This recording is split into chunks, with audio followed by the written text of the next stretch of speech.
좋은 휴일 보내고 계십니까? 기록적인 폭염에 얼마나 힘드셨습니까? 국민의힘 당대표 한동훈입니다. 이재명 대표님께서 당대표가 되신 후에 민주당의 회의실에 걸린 백보드의 슬로건을 제가 봤습니다. 새로운 민주당, 다시 뛰는 대한민국. 제가 당대표가 된 후에 국민의힘 회의 백보드로 건 슬로건은요. 차이는 좁히고 기회는 넓히고입니다. 과거 전통적인 기준으로 보면 오히려 양당의 슬로건이 서로 바뀐 것 아닌가 하고 생각하실 분들도 있을 겁니다. 제가 격차 해소를 말하고 이 대표님께서 성장을 말씀하십니다. 이것은 국민의힘과 민주당 모두 전통적인 지점을 확장하여 상대를 향해서 움직이려는 노력을 시작하고 있다는 것을 보여주는 것이라고 생각합니다. 여야 대표의 회담이 자그마치 11년 동안 열리지 못했다고 합니다. 대표끼리 만나지도 못할 정도의 극단적인 대치 상황이 그렇게 오래 지속되었던 겁니다. 11년 만에 열리는 이번 여야 대표 회담이 이견을 좁히고 공감대를 넓히는 생산적인 정치, 실용적인 정치의 출발점이 될 수 있을 거라는 믿음이 있습니다. 자, 이제 우리의 정치로 국민의 문제를 해결해 봅시다. 민생이 무엇보다 우선입니다. 청년의 삶에 집중해야 합니다. 지금은 아무리 열심히 일해도 윗세대처럼 잘 살 수 없다고들 하십니다. 차이를 좁히고 기회를 넓히겠다는 우리의 정치적인 다짐은 열심히 일하면 잘 살 수 있다는 희망을 복원하겠다는 것입니다. 주거격차, 자산격차, 돌봄격차, 교육격차를 줄이고 좁히는 정치를 하자는 말씀을 드립니다. 자본시장의 밸류업 정책으로 자산 형성의 사다리를 더 많이, 더 쉽게 만들어야 합니다. 금투세를 폐지하는 데 저희 국민의힘이 집중하는 것도 그런 이유입니다. 불합리한 상속세제 때문에 대한민국의 기업이 기업활동을 중단하는 상황도 막아야 합니다. 1대 99식의 국민대 갈라치기 정치 프레임은 개미 투자자들 모두가 피해를 보고 기업의 폐업으로 근로자들이 일자리를 잃는 냉혹한 현실 앞에 설 자리가 없습니다. 이 대표님께서도 금투세가 이대로는 안 된다는 인식을 갖고 계신 것을 저는 다행스럽게 생각합니다. 그러니 오늘 우리가 의미 있는 공감대를 만들어 보겠습니다.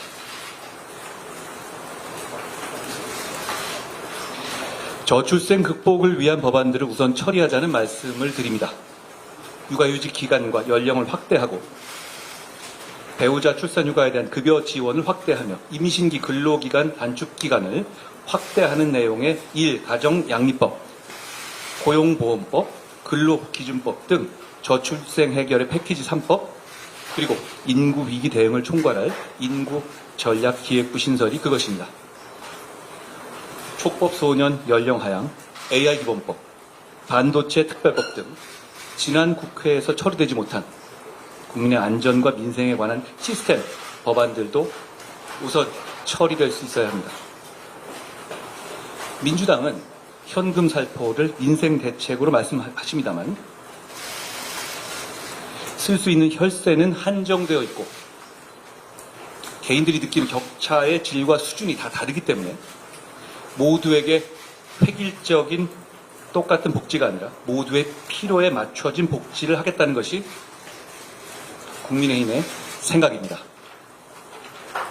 내년 취약계층에 대한 지원금을 4인 가족 기준으로 연간 240만 원을 늘린 것이나 저소득 대학생에 월 20만 원의 주거 장학금을 신설하는 것, 연 240입니다. 사병 월급을 205만 원으로 늘린 것, 소상공인 지원 예산을 역대 최대로 대폭 늘린 것도 그 실천이죠. 이런 민생 대책은 민주당이 주장하는 현금 살포처럼 일회성이 아니라는 점에서 더 효과적입니다. 그리고 무엇보다 정교합니다. 국민의힘은 그런 생각을 더욱 집중적으로 실천하기 위해서 격차 해소 특별위원회를 출범시켰습니다. 의료개혁도 결국 민생을 위한 것이라는 점을 말씀드리고 싶습니다. 다만 당장의 의료 공백에 대한 국민의 불안감을 해소하는 일도 우리 정치의 중요한 임무입니다. 당대표로서 의료개혁의 본질과 동력을 그대로 유지하면서도 당장의 국민들의 염려와 불안감을 해소하기 위해서 더욱 노력하겠다는 약속을 드립니다. 에너지 문제 해결에는 저와 이 대표님의 그 사이에서 주목할 만한 공감대가 있는 것 같습니다. 이 대표께서 에너지 이슈를 주요 정치 과제로서 말씀하셨습니다.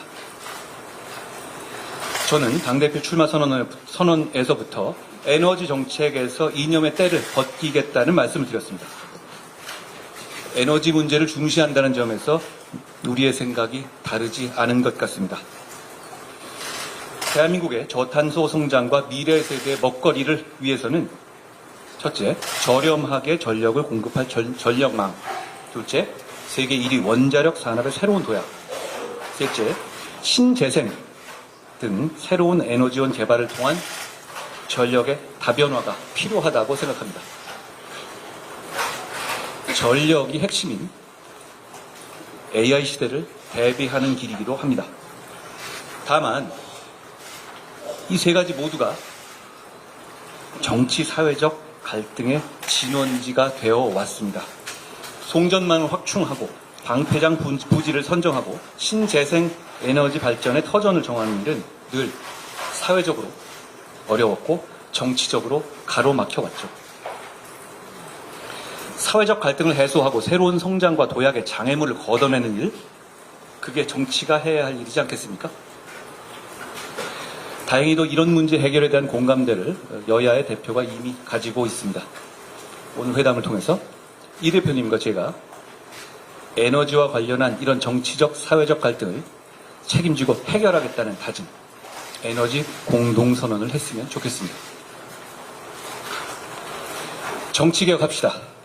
불확실성의 영역인 정치에서 확실하다고 말할 수 있는 것은 많지 않죠. 그런데 이건 확실합니다. 국민은 정치개혁을 원하고 계십니다. 특히 국회의원 특권 내려놓기 정치개혁에 대해서는 진영을 불문하고 원하고 계시다고 생각합니다. 이 대표님께서는 과거 국회의원에 대한 국민 소환제를 도입해야 한다는 대선 공약까지 내놓으실 정도로 특권 내려놓기에 과감하셨던 입장이셨습니다. 불체포 특권, 재판 기간 중 세비 반납 등 이미 국민 여론이 충분히 공감하고 논의된 특권 내려놓기 개혁을 이번에는 반드시 실천해보자는 말씀을 드립니다. 그 외에도 남용되고 있는 면책 특권의 범위를 의정 활동과의 연계가 적은 악의적이고 고의적인 범죄의 경우에는 법률로 제한하는 방안도 논의해야 합니다. 현재는 헌법의 테두리 내에서 법원의 판례로서 면책특권의 범위를 정하고 있는데요. 헌법의 범위 내에서 법률로서 그 한계를 명확히 정해서 반복되는 면책권의 남용을 막을 필요가 있다고 생각합니다. 과거 이 대표님께서도 면책특권의 제한 필요성을 여러 차례 제기하셨기 때문에 양당 대표의 생각이 같은 지금이 면책특권 남용을 제한하는 추진을 하는 것에 적기라고 봅니다. 국민들께서 그걸 바라실 거라고 생각합니다. 법안의 강행 처리, 거부권, 재표결, 폐기, 그리고 재발의라는 이런 도돌이표식 정쟁 정치가 개미지옥처럼 무한 반복되고 있고 국회 탄핵 소추권의 남용과 처분적 입법의 남발이 헌법 질서를 위협하고 있습니다. 이런 악순환을 끊어내자는 말씀을 드립니다.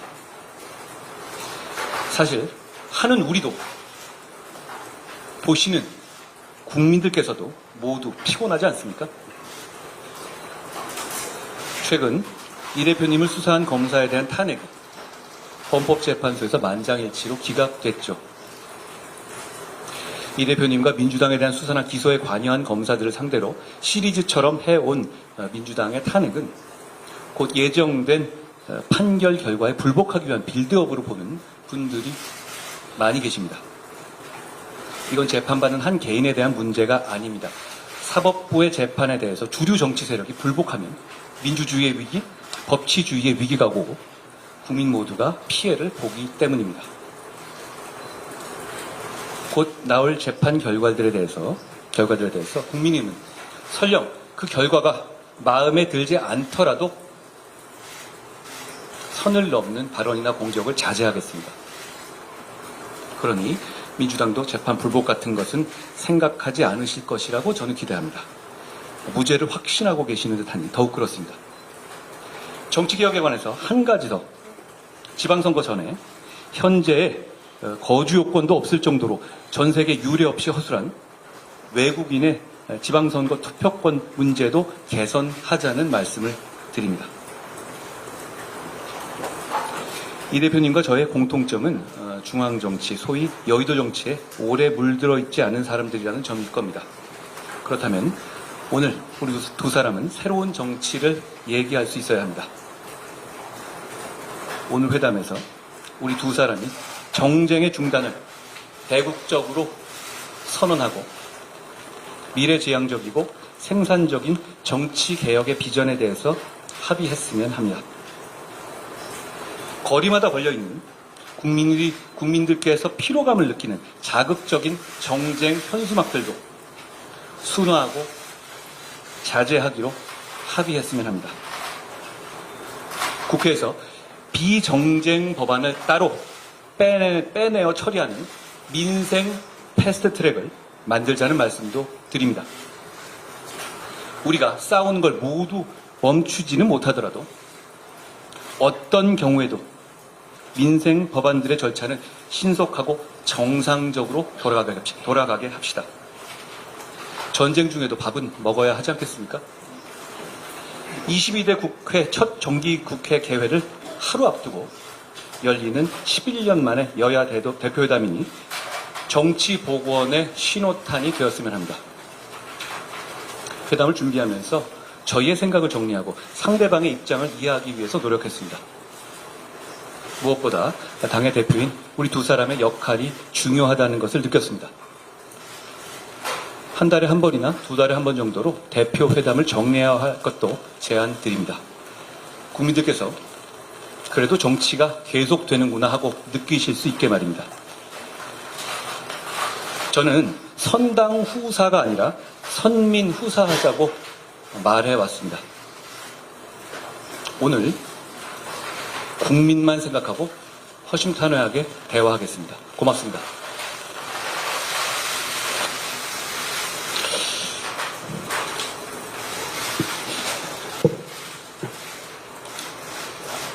네, 존경하는 우리 안동훈 대표님 말씀 잘 들었습니다. 우리 오늘 두 사람의 만남이 좋은 성과로 연결되기를 저도 기대합니다. 추석이 다가오는데 우리 국민들의 삶이 너무 어렵습니다. 거기다가 최근에는 의료 대란 같은 문제 때문에 사회적 불안도 너무 커지고 있어서 참으로 안타깝습니다. 고물가, 또 고금리, 또 실질소득의 감소, 경기의 구조적 침체, 그리고 사상 최대로 기록되는 임금체불, 거기다 자영업자 폐업까지 참으로 심각합니다. 가급적이면 우리 국민들의 더 나은 삶을 기획할 수 있도록 실효적인 의미 있는 회담이 되기를 바랍니다. 제가 생중계를 그렇게 선호하지 않은 것도 이게 여야가 만나면 서로 존중하고 동질점을 찾는 게 아니라 차이를 먼저 드러내고 공격하고 억압하고 이러다 보니까 사실 만나면 더 갈등이 격화되는 경우가 많았기 때문에 거의 만남이 없었던 것 같습니다. 그렇기 때문에 더 존중하고 인정하고 그리고 양보하는 그런 태도, 특히 상대에 대한 인격적 존중이 정말로 필요하다, 그런 생각을 합니다. 존중하지 않으면서 존중하는 척하고 상대에게서 뭔가 뺏어야 되겠다, 이런 생각을 가지고 얘기를 하게 되면 아무것도 이루어질 수가 없죠. 그래서 좀 허심탄회한 얘기를 할 수 있는 그런 공간이 필요하고, 그러려면 남들이 보는 공간에서의 대화도 필요하지만 실제로 내 속을 얘기할 수 있는 그런 기회가 좀 필요해서 굳이 생중계에 재고를 요청했는데, 또 다행히 우리 존경하는 한동훈 대표께서 수용해 주셔서 감사드립니다. 실질적인 좀 논의가 이루어질 수 있기를 기대합니다. 그리고 이제 회담에는 공식 의제라고 하는 게 있게 마련인데, 여러 가지 합의를 했습니다만 의료 대란을 공식 의제에서 빼자고 아마 얘기가 된 것 같습니다. 참 안타깝다는 생각을 합니다. 우리 한동훈 대표께서도 정부와의 갈등을 감수하면서까지 일정한 대안을 내시기도 하는 것처럼, 이 의료 대란 문제는 국민의 생명에 관한 문제입니다. 이거는 손바닥으로 가리고 또 안 보려고 한다고 해서 없어지는 게 아닙니다. 실제 국민들의 삶을 심각하게 위협하고 있는 사례입니다. 한동훈 대표께서 말씀하신 것처럼 저는 의료계획의 기본적 방향, 그러니까 의사 정원을 좀 늘려야 된다, 필수 공공의료, 지역의료 강화해야 된다 라는 점에 기본적으로 동의합니다. 그러나 이 정책을 추진하는 과정에서도 이해관계가 부딪히는 집단들끼리 충분한 대화, 그리고 그 대화를 통한 양해, 타협이 반드시 필요합니다. 일방적으로 힘으로 밀어붙여서 상대방의 굴복을 강요하게 되면 성공하더라도 후유증 피해가 너무 큽니다. 사회적 비용이 너무 크다라는 말씀을 드리고, 정책 수행이 지금처럼 거칠고 급하고 과해서는 결국 예상된 이런 부작용이 나타날 수밖에 없다는 것입니다. 그 부작용이 정말 세계 최고를 자랑하는 의료체계의 붕괴 위기를 불러왔고, 응급실 뺑뺑이로 안 죽어도 될 사람이 죽는 사고가 이미 작년 한 해 총 발생량을 이미 초과하고 있습니다. 얼마나 불안하겠습니까? 사실 저도 불안합니다. 갑자기 밤에 저나 가족들이 아프면 어디로 가지? 하는 생각을 하게 됩니다. 다치지 말자, 병들지 말자, 살아남자, 이런 얘기들을 우리 국민들이 농담처럼 자조적으로 하고 있는 이 현실을 반드시 정확하게 파악하고 가능한 실효적 대안을 마련해내야 합니다. 이 한동훈 대표님과 이 문제에 대해서도 충분한 대화가 이루어지기를 기대하고, 또 실효적 대책은 대화로 만들어낼지라도 일단 정확한 현상 파악, 문제의 인식, 토론, 대화, 공감대 형성을 위한 의료대란 대책이, 이걸 국회 내에서 여야 모두가 함께 좀 만들어서 해법을 좀 강구해보자는 말씀을 제가 드리고 싶습니다. 전 국민의 관심사이고 아주 오래 끌어온 가장 큰 현안이죠. 해병대원 특검법. 우리 한동훈 대표께서도 전 국민을 상대로 공언하셨습니다. 저는 그게 진심이라고 생각합니다. 그 진심이 지금도 바뀌지 않았을 것으로 확신합니다. 제3자 추천 특검으로 하자라고 말씀하셨습니다.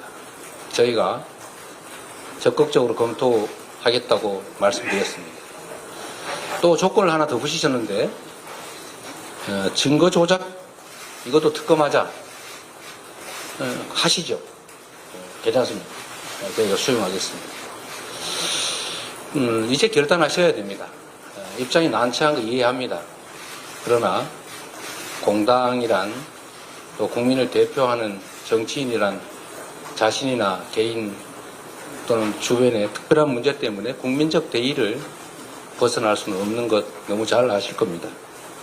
말씀하신 것이기도 하고 또 해야 될 일이기도 하고 그러니 이제 결단해 주시길 부탁드리고 또 뭐 소소한 조건들을 추가한다면 그 역시도 저희가 적극적으로 검토하겠다는 말씀을 드립니다.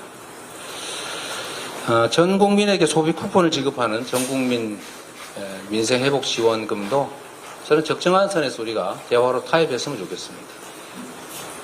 현금 지원이라고 말씀하시는데 좀 잘못 알고 계신 것 같고 이건 현금을 지원하는 게 아니라 특정 기간 내에 몇 개월 안에 쓰지 않으면 소멸하는 소멸성 지역 화폐, 즉 소비 쿠폰입니다. 해당 지역에서 소상공인, 자영업자, 골목상권에서만 쓸 수 있는 소비 진작책이다. 소득 지원 효과와 소비 진작, 그리고 자영업자 살리기, 골목상권 살리기, 지방 살리기, 그리고 경제 활성화를 통해서 세수 증대에도 도움이 되는 가장 효율적 정책이라는 말씀을 드리고 아마 이해하실 것으로 생각됩니다. 자꾸 균등 지원 말씀을 하셔서 저는 이게 복지 정책이 아니고 경제 정책, 재정 정책이기 때문에 세금을 더 많이 내는 사람을 역차별할 필요가 없다. 오히려 더 지원하지 못할 망정 가치는 지원해줘야 되는 거 아니냐, 반사적 이익을 같이 누리게 해야 되는 거 아니냐라고 생각하는데 굳이 차등 지원, 선별 지원 하겠다면 그것도 저희가 받아들일 용의가 있으니까 적정한 선에서 협의해서 좀 지원하도록 했으면 좋겠다는 말씀 드립니다. 이건 역시도 간과할 수 없는 부분인데 최근에 이 독도 문제나 교과서 문제 또 일제 침략에 관한 문제들이 논란이 되고 있습니다.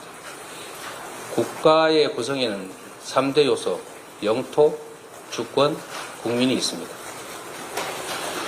그런데 영토를 부정하는, 독도 영유권을 부정하는 행위 또는 주권을 부정하는 행위, 즉 외국의 침략을 합리화하는, 미화하는 행위, 이것은 국가를 부정하는 그야말로 윤석열 대통령께서 자주 말씀하시는 반국가적 주장입니다.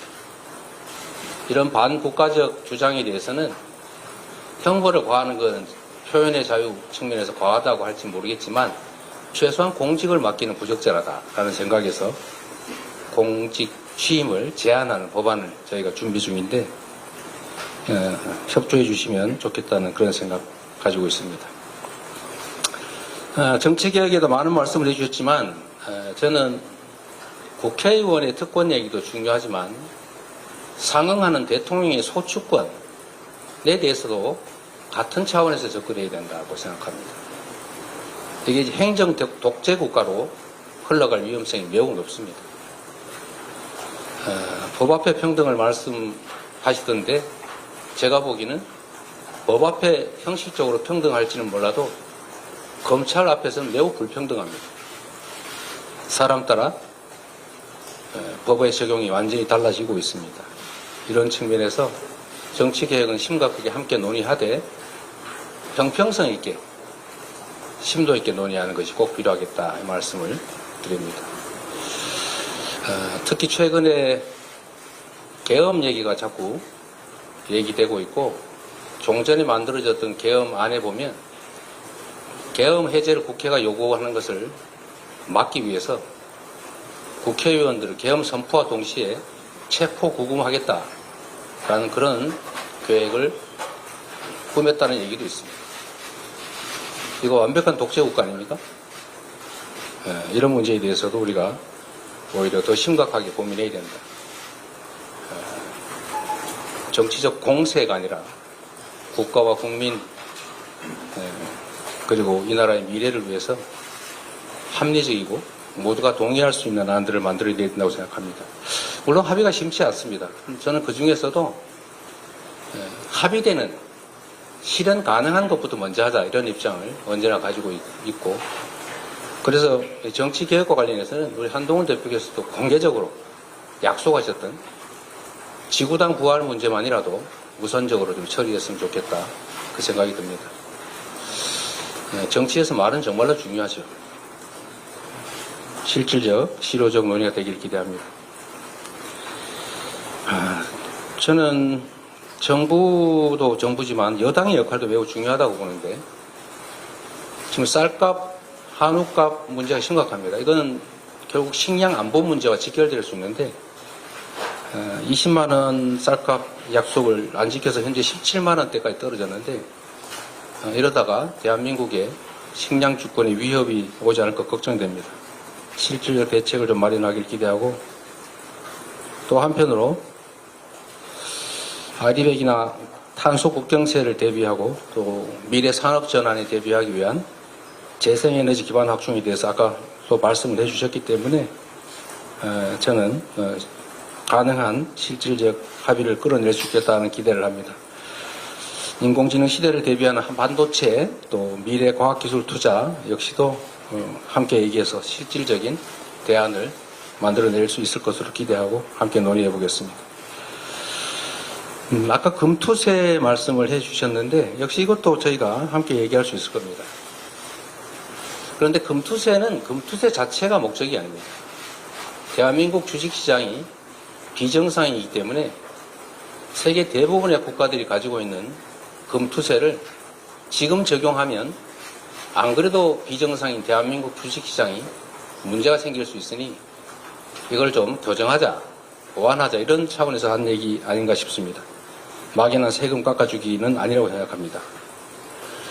그런데 이 비정상을 교정하는 데는 그 비정상 자체를 교정해야지 비정상에 비정상적인 대안을 만들어서 비정상 곱하기 비정상을 해서 정상 비슷한 상황으로 가자. 이건 옳지 않습니다. 그래서 주식시장 살리기 또는 주식시장 부스트업을 위한 정책들이 있어야 됩니다. 시장을 정상화하기 노력해야지 시장이 비정상이니까 비정상적인 대책을 내자는 것 적절하지 않다고 보고 시장이 정상화될 수 있도록 시장의 저평가 이걸 해결할 수 있도록 주주 보호를 위한 상법 개정, 주주 충실 의무 확대라든지 또는 소수 주주자 보호를 위한 제도 도입이라든지 이런 것들이 필요할 것 같고 또 ISA 제도, 소위 금융투자소득의 비과세를 하는 자산관리 계좌 이걸 대폭 확대해서 충분히 보완을 하고 난 다음에 또 금투세 지금 당장 시행하는 것은 정부 시책에 부족하면서 오는 측면이 강하기 때문에 일정 기간 대폭 완화해서 시행하는 방안도 한번 검토해 보면 좋겠다. 함께 논의해 보시면 좋겠습니다. 생각과 입장이 달라도 대화와 타협을 통해서 국민의 삶을 개선하는 게 바로 정치입니다. 서로 존중해야 되겠죠. 인정하고. 그리고 가짜뉴스, 거짓말로 상대방을 음해하거나 또는 폭언하고 비방하거나 이러면 대화가 안 됩니다. 잘 보시겠지만 저는 특정 개인 비방 잘 하지 않습니다. 그 대화를 막기 때문이죠. 대화 타협이 일상이 되는 정상적인 정치를 복원하기를 기대합니다. 우리 단 대표께서 지금 말씀하시는 것처럼 민심을 존중하고 국민 중심의 또 국익 중심의 정치를 하시면 적극적으로 협력하도록 하겠습니다. 또 한 가지 여러분 말씀을 드려야 되는데 이 측면에서 여당이 하는 일은 아니겠습니다만 이 정치라고 하는 게 죽고 죽이는 전쟁은 아닙니다. 상대도 일정 정도를 얻고 나는 그보다 좀 더 얻겠다.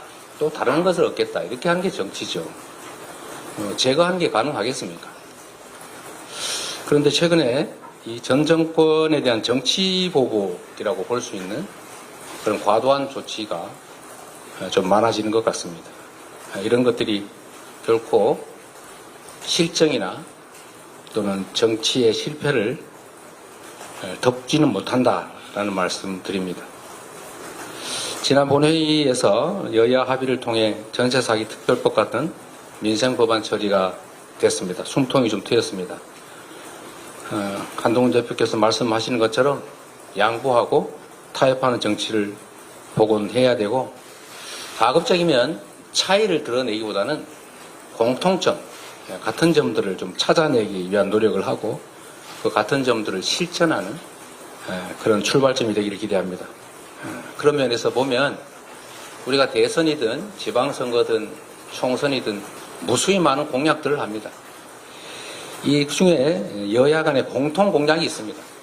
이 공통 공약들을 합의해서 처리를 하는 게 어떻겠냐 제가 계속 제안했는데 지금까지는 진척이 없습니다. 다행히 우리 한 대표께서 좀 전에 합의되는 공감되는 일들은 좀 처리하자 이런 말씀을 해주셨는데 이번에는 아예 우리가 공통 공약 처리를 위한 협의기구나 이런 것들을 만들어서 공식적으로 공개적으로 공통 공약을 처리해 가기를 기대합니다. 우리 한동훈 대표께서 이런 말씀하셨다고 합니다. 그러라고 63%가 저를 지지했다 이런 말씀을 하셨다고 합니다. 맞는 말씀입니다. 정치는 국민의 뜻에 따르는 것이 대입니다. 그 국민의 의사를 존중하는 것 그게 가장 정치 근본 아닌가 싶은 생각이 듭니다. 국민들의 선택의 무게를 잘 이해하시고 존중하는 말씀으로 생각합니다. 또 하나 기대되는 것은 내가 내는 대안만이 유일한 정답은 아니다. 더 좋은 대안이 있으면 좋겠다 이런 말씀을 하셨다고 합니다. 정말로 옳은 태도십니다. 다름의 가치를 인정하는 겸손일 수도 있고 내가 틀릴 수도 있다는 것을 인정하는 용기일 수도 있고 대안을 찾아내기 위한 능력일 수도 있습니다. 오늘의 어렵게 마련된 이 자리가 우리 국민들에게 조금이라도 기대를 희망을 만들고 또 새로운 정치의 돌파구를 만들어내는 계기가 되기를 기대합니다. 고맙습니다.